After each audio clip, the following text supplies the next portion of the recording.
Fashion is as big a black box to most people as the YouTube algorithm, something made up by a select few somebodies somewhere off in the distance with no real grounding in reality. Heck, it barely even affects your daily life, and it certainly can't affect your hobbies unless your hobby is fashion. And it definitely doesn't intersect with video games in any way whatsoever, he says dramatically at the beginning of a video essay about high fashion in video games. As I have so eloquently alluded to, however, video games are heavily influenced by and influential to high fashion. I know this might not immediately sound fascinating, but I promise you that it is, and if you give me a few minutes of your time, you'll come away from this video realizing that there's a lot of different reasons beyond just the immediately obvious ways that you've probably already thought of. Clothing has evolved beyond being merely a way to shamefully hide your nakedness and become a way to express your art, help create an impression, and it provides a universal language for personal self-expression and self-actualization. It's also a huge business. Quick, what's the biggest company in Europe? Nestle, Rochelle? No, it's Louis Vuitton Moet Hennessy, or LVMH, with a market cap of over $320 billion. And that's just one company. The top 20 fashion companies combined represent almost $2 trillion a year. Just sneakers alone is $80 billion, which puts it right in place next to the video game industry at $85 billion. Yes, as big and influential as the video game industry has become, as much as it grows leaps and bounds every year, as much as almost everyone today is a gamer, it's still only barely filling the shoes of the fashion industry. My name is Moriarty. I'm going to show you how high fashion in video games has evolved over time and where it is now, from the early days up and into the future, with an emphasis on its impact. Media and advertising. These are like cake and icing. Where cake exists, icing is likely to be right along for the ride. We might think advertising in video games is a reasonably new trend, but the fact is that the first game to have a product placement was in 1978 with Adventureland. It may seem innocuous, but this simple ad for Pirate Adventure, the sequel to Adventureland, is the granddaddy of Alan Wake's Verizon ads. Basically, as soon as the graphical fidelity was high enough, the games started to advertise to you. Technology got smarter, faster, stronger, and fashion has always been populated by forward thinkers, people on the edges of technology and culture. It's definitionally required that you, as a designer, be someone who is creating. And creators are always creative. Certainly not the controversial statement that's going to take down my career there. We started with standard merchandising, and we won't focus on this for very long. Everyone understands merch. There were Nintendo shoes and Nintendo clothes, and really a lot of Nintendo merchandise with Mario or Yoshi or Mario and Yoshi. All of the things that today you might buy in a Hot Topic. After that inevitability, we saw style and design, fashion overall, becoming more of a mechanic, actually integral to the games themselves. It's common to suggest sports games were the first, and obviously sports teams and people in general wear clothing. So yes, even FIFA 1 in 1993 technically has fashion in it, and FIFA 98 would allow you to change the colors of your players' clothes, which over time would morph into today's full kit customizations. Tony Hawk allowed you to customize your clothing with random words and colors, and eventually even with real brands and designs. Maybe the first was River City Ransom, except that it doesn't really count because while you could buy a shirt in a store, your character never actually wore it. Similarly, Cool Borders 4, which does have real name brands in the game, but you can't actually choose which ones you want to wear. They're all tied to the real-life superstars that those brands were sponsoring. We can give a nice honorable mention to Sonic Adventure 2 here, which is the first game that has an original character wearing a specific branded shoe, the soap shoe. All of these games had fashion, or at least clothing, in them, but the first games to have fashion as a major mechanic are dress-up games. Games like Roy World and My Scene, which would allow players to pick and mix real designs from the real world. Some other notable early examples are Epyx's Barbie in 1984, which had you choosing outfits for dates with Ken, but these were mostly just color swaps, but is the first game to allow you to do fashion design of any sort. And Dream Change, Koken-chan no Fashion Party, a game for the Casio Loopy, which has the distinction of being a console designed and marketed exclusively to girls in 1995. These games would introduce players to the concepts of style and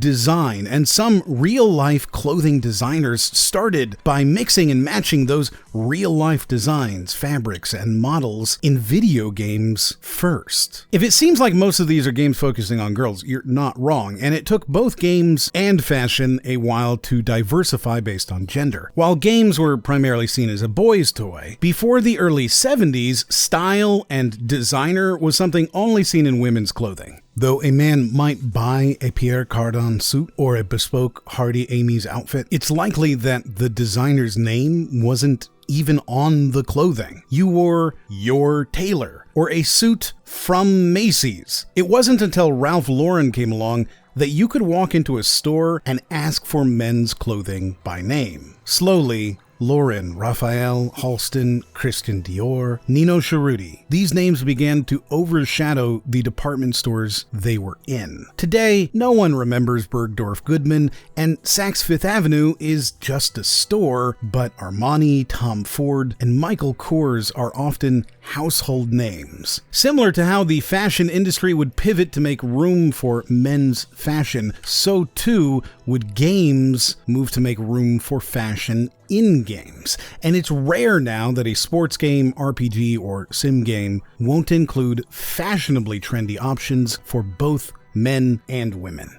JRPGs represent some of the most overt fashion-influenced game genres out there. Take a look at Final Fantasy. The characters and their designs and how flashy and unique they are. This didn't come out of nowhere. It was a direct influence of fashion on games. Rei Kawakubo and her contemporaries Yoji Yamamoto and Issey Miyake introduced Crow Tribe to Japan, and the black design is seen on dozens of Final Fantasy characters. Kawakubo also introduced big sleeves, and any one of her collections would fit perfectly in most JRPGs. Vivienne Westwood brought punk to Japan. She even designed Luna's wedding dress from Final Fantasy XV. Harajuku designers brought Lolicon, Schoolgirl, and Bodycon. Takuya Angel incorporated kimono into casual elements, which in turn shows up in several characters. In just this single game franchise, you can see noticeable influences from half a dozen prominent designers. Of course, all fashion is not high fashion, and haute couture has a strict definition. At the most basic, high fashion is higher cost, longer lasting, higher quality, and has a lower impact on the environment. And it will have been showcased at Paris, New York, Milan, or London's fashion weeks. These fashion houses are led by designers who grew up playing games, or who are forward-thinking enough to see them as one of the most valuable marketing tools for modern audiences. First, they adapted the games to their clothing. In perhaps the single most perfect collaboration to kick everything off, we have designer Carrie Munden's collaboration with Sonic. Created by Munden and revealed in 2007 at the London Men's Fashion Week, Sonic is the first major haute couture crossover. To get into the Sonic mindset, Munden said she only ate foods that came in green and blue packaging and became obsessed with 8-bit and 16-bit retro graphics, geometric shapes, and graphic outlines. And of course, Sonic himself was there. Sonic, the ultimate fashion trailblazer. This was followed up with Giles Deacon's take on Pac-Man in 2008. Also in 2008, we had our first reciprocation, where fashion was adapted to a game, though it's mild. Karl Lagerfeld, one of the most influential German designers who worked with Chanel, Chloé, and Fendi, was added as the radio host of GTA 4's K109 The Studio. He played himself. You know you're listening to The Studio, but what you don't know is that you are focused too much on the past, saying things were better in the old days. They were not. Take everything in your house and throw it away. Now.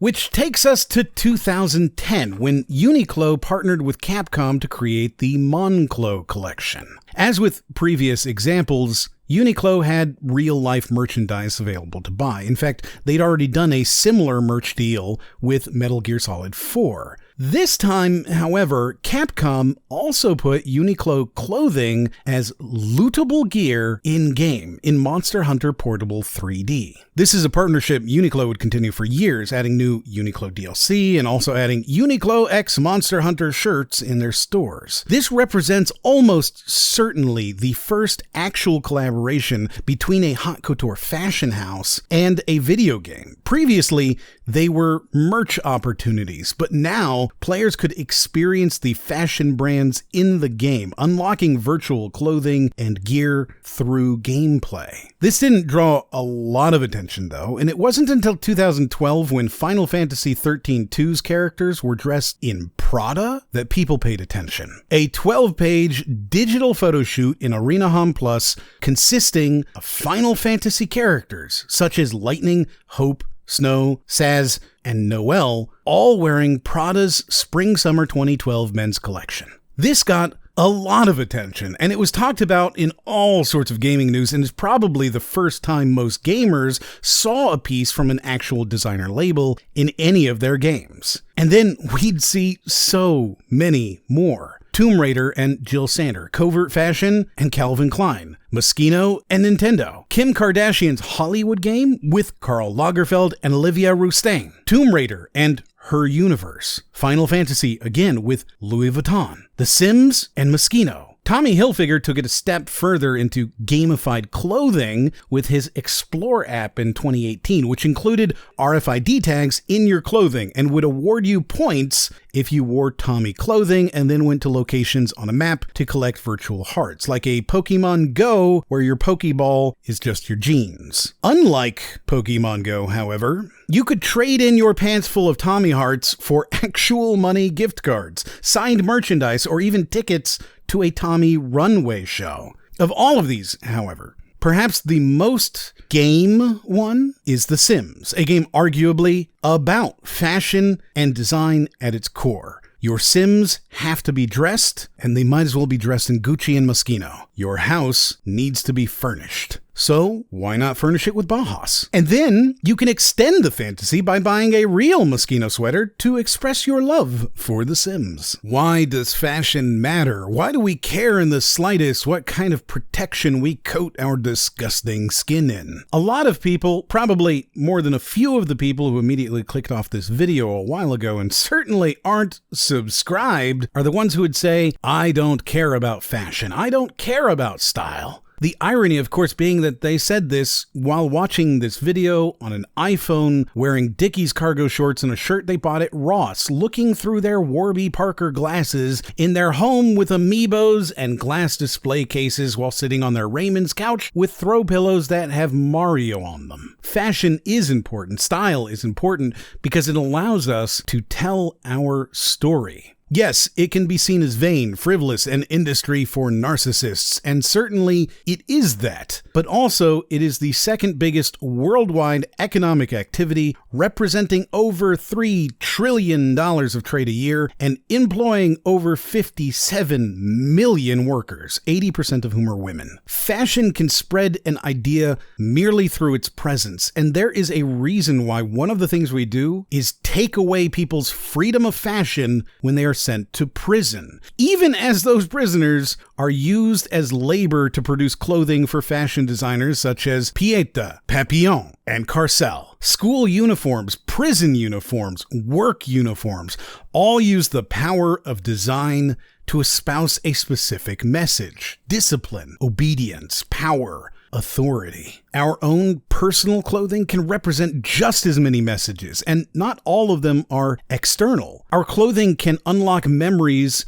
while also reflecting our personality. That favorite shirt's one stain, the t-shirt a brother left behind, a lost loved one's favorite jacket. To others, a funny t-shirt can show our sense of humor. A political shirt can show our lack of one. A pink pussy hat or red MAGA hat both represent and broadcast our beliefs to others in a far more articulate and succinct way than most people are capable of achieving alone. Fashion increases our understanding. It tells us what genre of game we're playing, what time period it takes place in, the kind of person that character is, what culture they come from, and so much more. It's why people can spend hours in a character customization screen and weeks grinding for the perfect god roll on a piece of armor that fits their character's outfit. It's why one of the biggest complaints about Halo Infinite was the lack of armor and color choices, right up there in volume with complaints about actual game-breaking bugs. Fashion allows us to express ourselves, to talk to people without saying a word. It allows us to immerse ourselves in the fantasy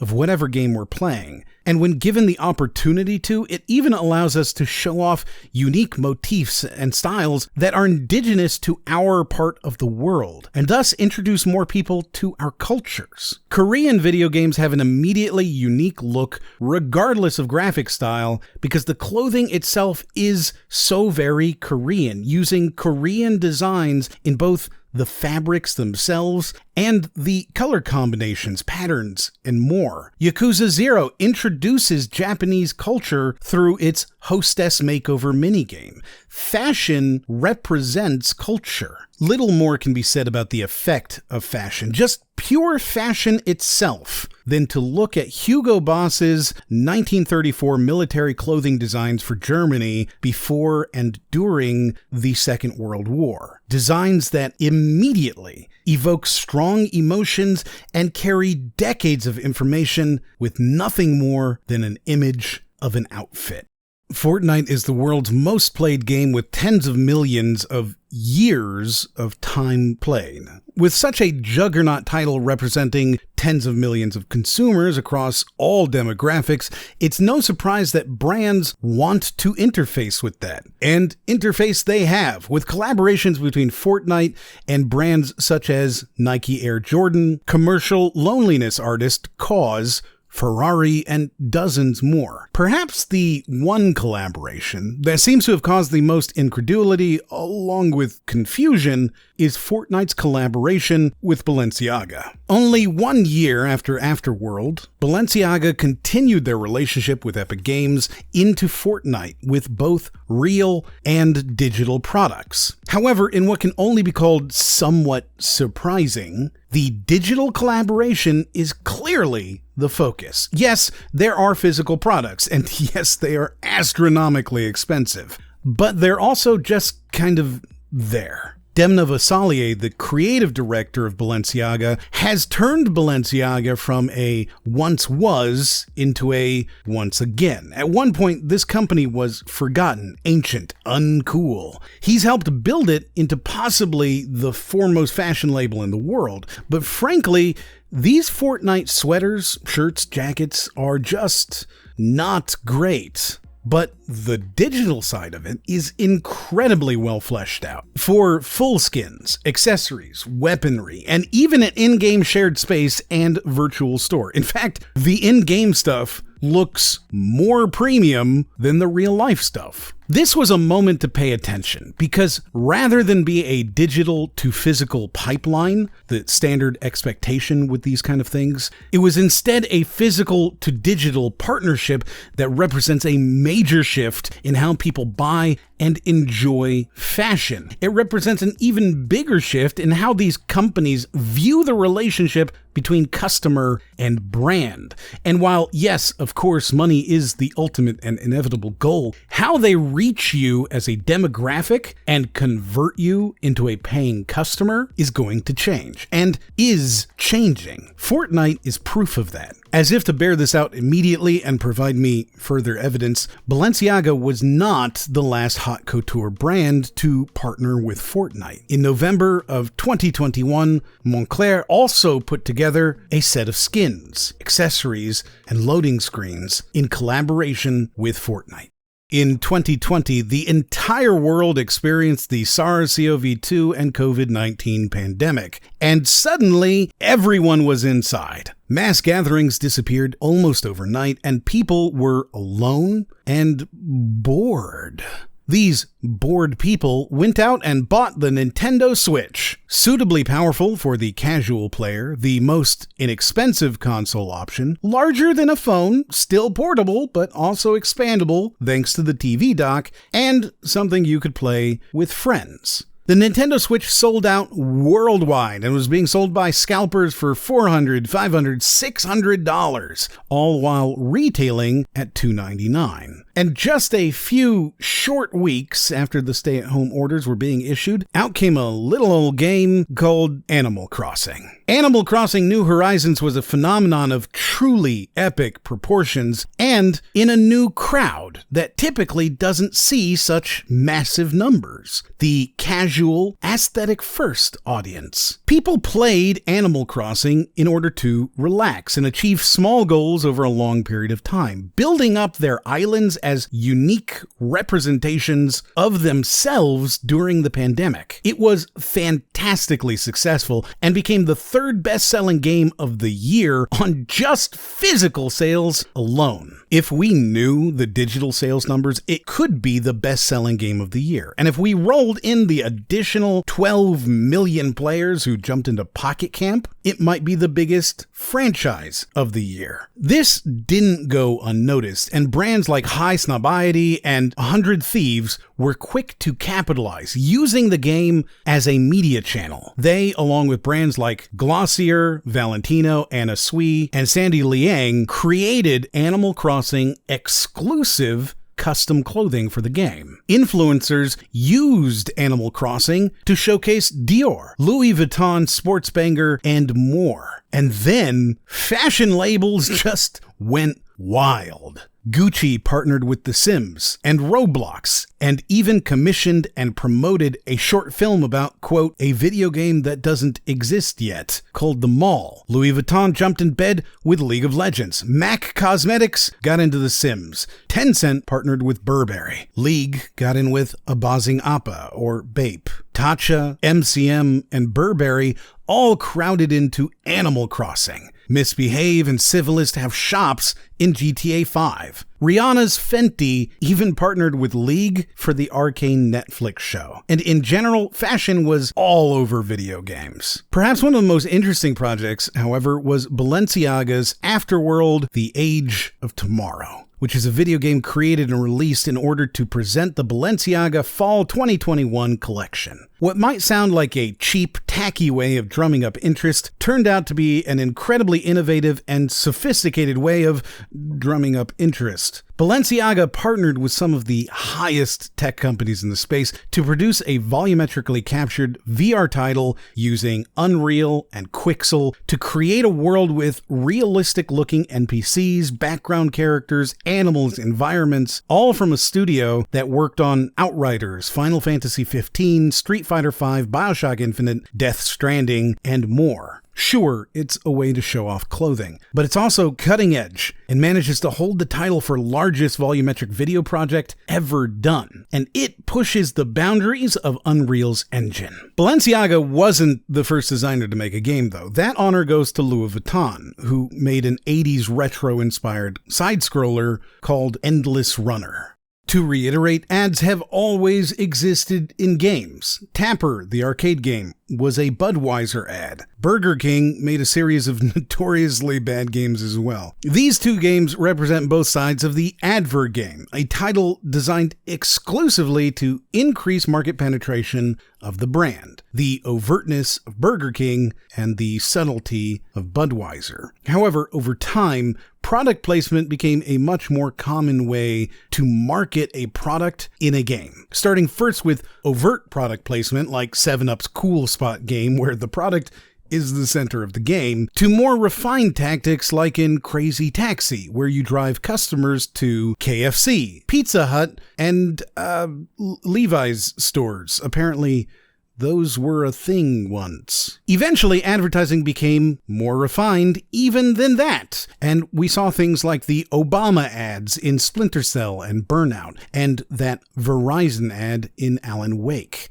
Now, though, advertising is ever present in gaming. Your Tony Hawk character wears very real branded clothes. He uses a branded phone, goes to places with real ads on the walls, and gets sponsorships from actual brands. Or even the massive, insane advertising trick of convincing millions of players that a Travis Scott concert isn't an ad for the new Travis Scott album. I promise you, Ariana Grande did not do a Fortnite concert and skin drop because she enjoys getting victory royales so much that she just had to. We know this. I'm not saying anything new, but why does product placement make sense? Well, frankly, the core demographic that companies want to get next to are hard to market to. 80% of people watching a video will skip the ad in front of the video immediately. So if I want to advertise to you, the person watching a video on YouTube,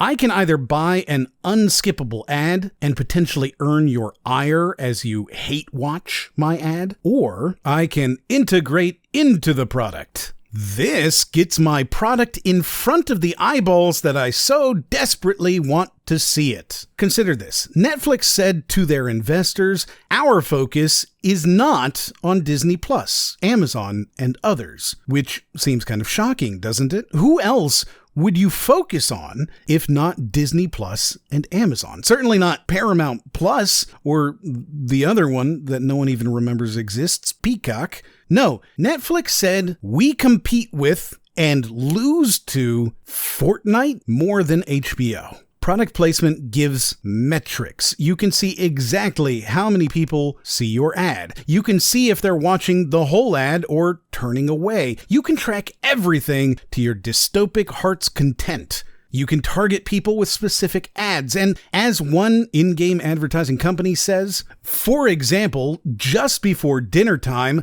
McDonald's could place their logo on a team's jersey and subconsciously influence a player's meal choice. When you add in the fact that it turns out people remember product placement better than other kinds of ads, it's really an advertiser's dream. And no surprise, fashion isn't going to miss that meal ticket. Of course, you can't really talk about fashion without talking about the environment. The fashion industry is one of the most polluting industries in the world. It represents somewhere between 4 and 8% of all carbon emissions on the planet, releasing almost 4 billion tons of CO2 a year, plus 4% of all solid waste on Earth. That means it's about equal to the amount of pollution generated by oil and natural gas production. It's also one of the biggest water polluters. Polyester is plastic, which is a petroleum product. Factories are built of concrete and powered by coal.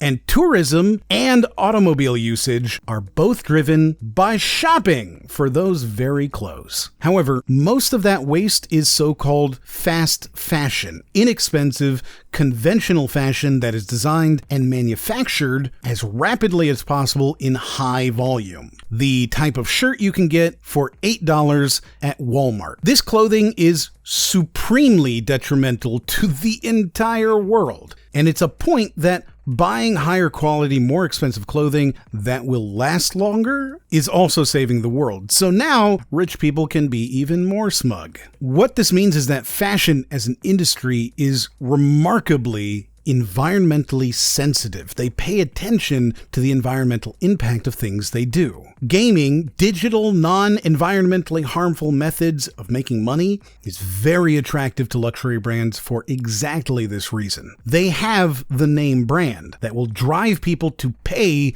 to be associated with it. So all they have to do is provide an accessible way to buy it. Partner up with a game dev, put some designs in the game, sell the digital goods, and you've just made profit without manufacturing a polyester garment in a sweatshop factory in Asia, transporting it across the world, and having people drive back and forth to megastructures in order to sell and buy them. The difference in environmental impact is incalculable. Why does a fashion designer, one making more revenue than any gaming company, making almost as much revenue as the entire gaming industry, why would one of these fashion labels spend so much time and effort to build a relationship inside of a game? Why would they work for years as a core pillar of their business strategy to have gaming and gamers as an audience? This is the question that drove this video for me. When I sat down 6 months ago and decided to start working on this video, that was the question. There's no concrete answer. These companies don't share their insights. I've contacted every single one of them, talked to their PR people, talked to salespeople, and inevitably, as soon as I mention gaming, the answers become vague or non-existent. Either it's an incredibly high-level strategy kept secretly binded in a book somewhere, or it's something their own people don't really understand. For what it's worth, I think it's both of these, and so let's look at what exactly fashion wants from gaming and how it's going to affect gaming. First, we can very safely discard the idea that this is a fad, that one specific designer or one game company wants to be involved. There's no single person driving any of this. It's industry-wide. These are massive undertakings, representing years of labor from many people in many different disciplines. It also isn't a shameless cash grab. Not only are the collaborations being done in mostly very ethical ways, which is very image positive for the brands, but also there's just not enough money in it. Again, gaming is a tiny industry comparatively, and large companies making tens of billions of dollars in revenue every year are unlikely to develop such all-encompassing strategies for mere millions. The Balenciaga Fortnite event likely drove hundreds of thousands of dollars in revenue for physical goods. And while I would certainly love an extra $100,000, Balenciaga is owned by the second largest luxury brand in the world, with over 30,000 employees and a market cap larger than Microsoft's purchase of Activision. It doesn't make sense to develop these partnerships unless there's something bigger. Additionally, it's not just regular marketing. It's not just product placement.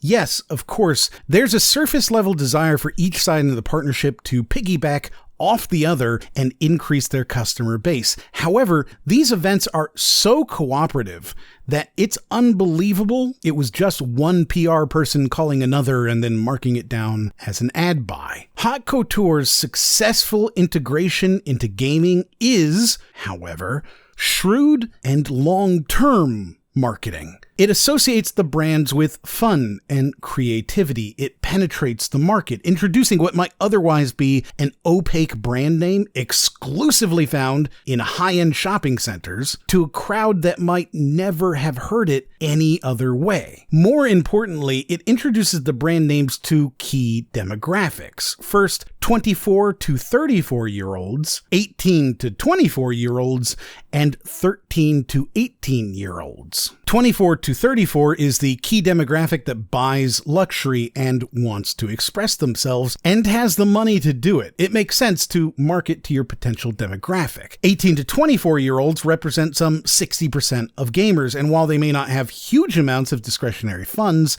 They do have some money and a desire to express themselves in virtual worlds, skins, accessories. But both of these are short-sighted and relatively basic. They generate some money, sure, but 13 to 18-year-olds are why you focus on gaming. See, when you're 13 and playing Fortnite and the new designer skin drops, that becomes part of your memory of the game. It doesn't matter if you buy the skin or not either. In fact, in a lot of ways, it's better if you can't afford it. Having someone else in the game wearing that designer skin is just as good because it reminds you of your social and financial status constantly. You are either a cool kid or you're not, and that is something well known to drive buying impulses later in life. At the time, the collaboration may be kind of silly or even made fun of. Over time, the game might fade away, but that kid who wanted nothing more than a highly fashionable hoodie in a video game will remember the brand name, and they will associate that brand name with nostalgia, the nostalgia of playing the game, and also, conveniently, one of the most powerful emotional drivers for purchases. Fashion labels are getting into gaming so that in 10 or 20 years, when that 13-year-old is walking through a luxury shopping center, they will see the designer's name on the building and stop in. Oh look, Xenia, I remember them. Let's take a look. Oh man, look how beautiful this men's tie is. It's so perfect. I have to have it. And such a deal at only $280. It's almost impossible to talk about fashion and gaming without mentioning crypto. Fashion labels across the world have taken a real fancy to the blockchain, and they're all investing in crypto and the metaverse. Video game companies are also constantly hinting that they too would like to be a part of this. Regardless of how it eventually comes about, the fact is that fashion and gaming will combine in whatever future version of the metaverse we eventually Ready Player One ourselves into. The metaverse, as we understand it today, is essentially PlayStation Home or the Roblox waiting room. In the future, the idea is that you will spend time in a virtual space with your friends. Habbo Hotel, Club Penguin, VR Chat, Webkins, Neopets, the Miiverse. These are examples of the steps gaming is taking towards this grand virtual lobby. And in that world, we're going to want to show off. World of Warcraft, EverQuest, The Division, games with customization and multiplayer have long had what some gamers used to call Fashion Quest. Fashion Quest is the practice of choosing a character's equipment based on its appearance rather than on its stats. In EverQuest, it was so popular that people compiled huge websites of every possible piece of gear and color in order to try and help each other plan their outfits. Consider yourself, and whether you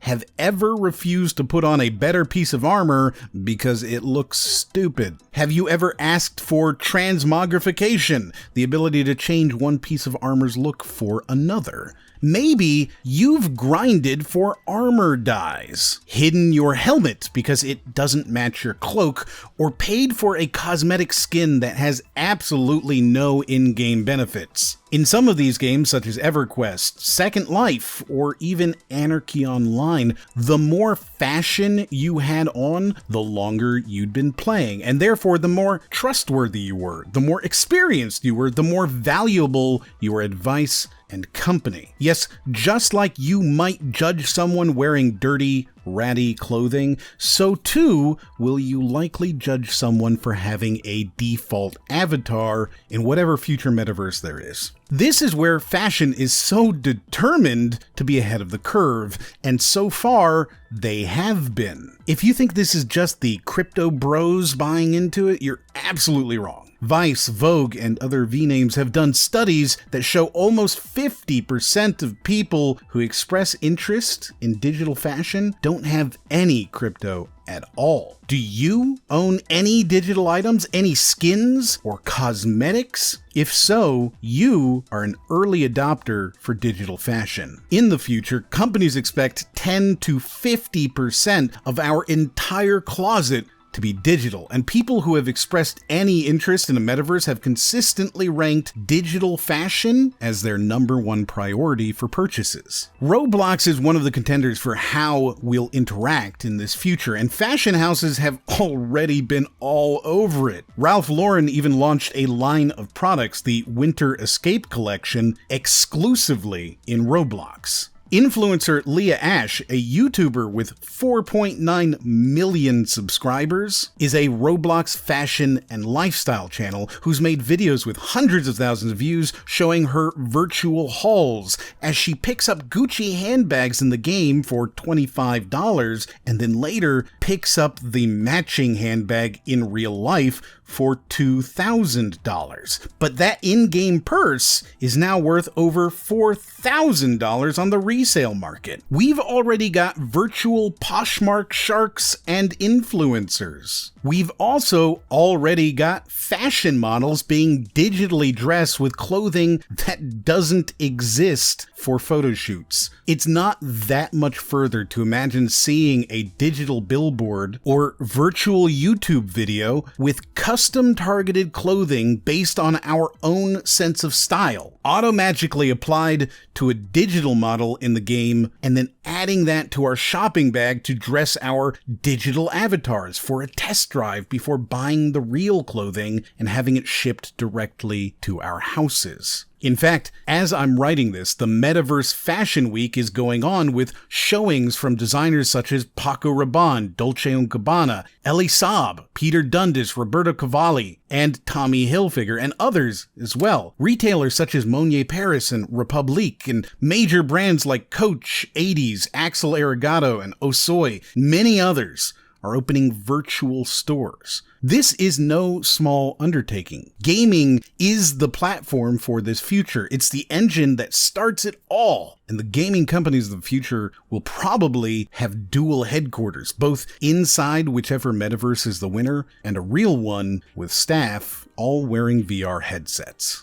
Clothing is an important part of a story, whether it's the story that a game is telling or the story being told through the environmental NPCs, or the story I'm telling other players about myself. We all have a story to tell, the story of who we are, and fashion provides us the words. We're able to put together our style into cohesive sentences that people can read from any distance or culture and understand us. It's how cliques form. It's how you can walk into a game convention and find your people. I'd like to thank the following people for their help with this video, both direct and indirectly. I'd also like to thank my patrons who stuck by me for the months it took for this video to come out. I adore each and every one of you.